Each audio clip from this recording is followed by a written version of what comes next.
level, they will be able to explain to you. Here also, there is a lead assessment. Those who are having a higher economic status, 6,000 rupees is a financial support to the farmers who are marginal and small farmers, to facilitate or to enable them to do all the essential activities of the agriculture and to enable the farmers to enhance their produce and get produce and then get a good crops, good harvest.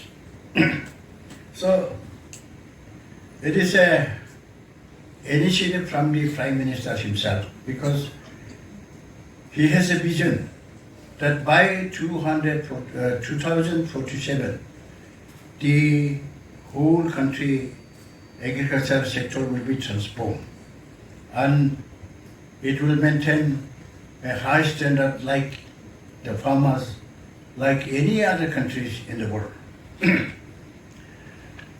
So I would urge upon all these farmers who are registered that after getting this, those who are retired from the service, they are also not entitled.